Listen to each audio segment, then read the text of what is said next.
एक शब्द होता है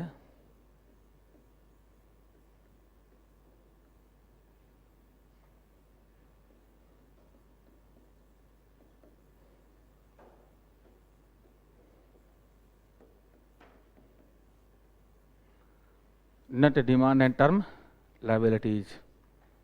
मैं बार बार बोलता हूँ कि किसी चीज़ को जब नहीं समझ में आए तो उस चीज़ को ध्यान से देखो और उसके ऊपर दिमाग लगाओ और उस शब्द को तोड़ दो। क्या लिखा है? Net demand and term liabilities. और कल हमने बोला था नेट का क्या मतलब होता है? Total minus depreciation. तो यहाँ नेट का मतलब क्या हो जाएगा? Total minus depreciation. टोटल यहाँ डिप्रिसिएशन तो नहीं, तो यहाँ नेट का मतलब हो जाएगा टोटल कितना आया और टोटल कितना गया, उसका जो कैलकुलेशन होगा वही नेट डिमांड और टर्म लायबिलिटी हो जाएगा। तो किसका सम किसका आना किसका जाना? टोटल डिमांड का आना, टोटल लायबिलिटी का जाना। इन दोनों का जो बैलेंस निकाल लो वही एनडीटीएल होता है। तो इसको कहते हैं at the end of the day the total collection of any bank is called NDTL. ठीक है ना? दिन के अंत में, दिन का अंत मतलब बैंक का वर्किंग टाइम, दिन के अंत में बैंक के पास कुल जितना पैसा बचता है नेक्स्ट डे के ओपनिंग बैलेंस के लिए, वही उस बैंक का क्या कहलाता है? एनडीटीएल। लेकिन यहां एक शब्द इस्तेमाल करेंगे, inter banking system. Inter banking system का मतलब क्या होता है?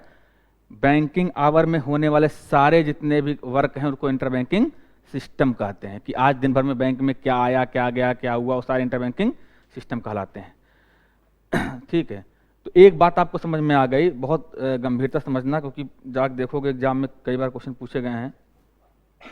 हमने क्या कहा आपसे कि एनडीटीएल का मतलब होता है कि टोटल डिपॉजिट कितना है और टोटल लायबिलिटीज कितनी है। उन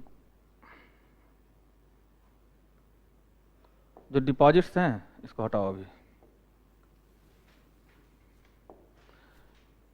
जो डिपॉजिट्स हैं उनसे लायबिलिटी को निकाल दो, और लायबिलिटीज निकालने के बाद जो दिन के लास्ट में बच रहा है बैलेंस, इनको निकालने के बाद जो बैलेंस बच रहा है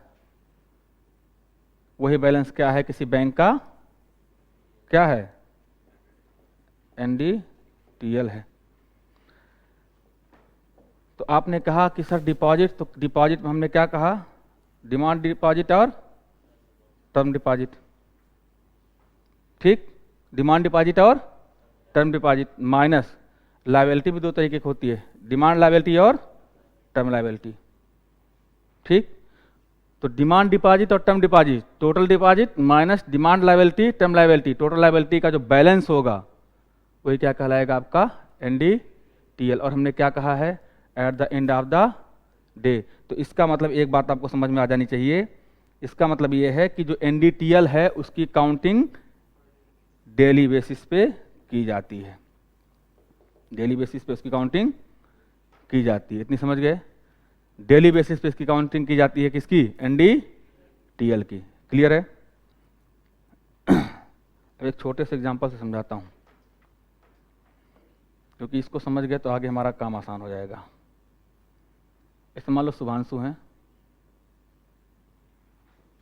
पता नहीं क्यों शुभांशु आ जाते हैं बीच बीच में। शुभांशु हैं, शुभांशु 10 बजे घर से निकलते हैं कोचिंग के लिए, और जब ये 10 बजे निकलते हैं तो इनके जेब में 1000 रुपये थे। ठीक, ये तैयार होकर बाहर आते हैं तो इनको पापा मिल जाते हैं। पापा ने कहा बेटा कुछ पॉकेट मनी ले लो, तो पापा ने भी इनको क्या दे दिया? 1000 रुपये। तो घर से निकलते समय इनके पास कितना पैसा है? कुल 2000 रुपये। ये खूब घूमे टहले, दिन भर कोचिंग आए, ऐसो आराम किया, शाम को 6 बजे वापस घर पहुंचे। अब इन्होंने इस बीच में क्या किया? जैसे मान लो पिज्ज़ा मंगा लिया, ठीक है ना, फिर दोस्तों के साथ कुछ कहीं जाकर के पार्टी कर लिया, फिर हुनर हाट चले गए, इन सब कामों में उनके पास उन्होंने 500 रुपया खर्च कर दिया। घर जब वो पहुंचे तो उनसे पिताजी ने पूछा कि भैया आज 1000 रुपये हमने तुम्हें दिया था, तो कल भी तुम्हें कोचिंग जाना है, तो आज तुम्हारे पास कितना पैसा बचा, कुछ पैसा बचा है? तो इन्होंने कहा आप घर गए, इन्होंने कहा हमें कहीं जाना तो है नहीं। घर पहुंच गए, कपड़ा चेंज किया, चाय पानी आए, पापा आए, कुछ पूछे तो उन्होंने कहा पापा हमारे पास जो पैसा बचा वो बचा, आपने हमको 1000 दिया, 1000 मेरे पास था, 2000 कुल था, उसमें से हमारा 500 रुपया खर्च हो गया। कितना बचा?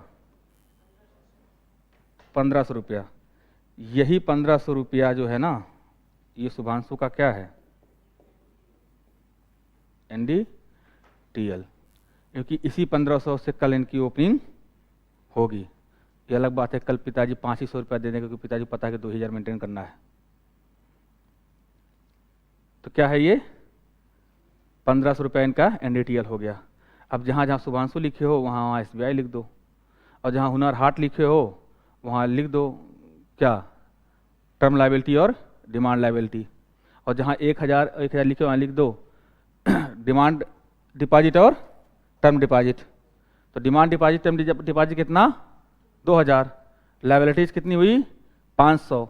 6 बजे बैंक बंद हो गया, नेक्स्ट डे बैंक खुलेगा, उससे पहले हमारे पास कितना हो गया? 1500 रुपया। यही 1500 रुपया लॉकर में बंद हो गया बैलेंस के साथ।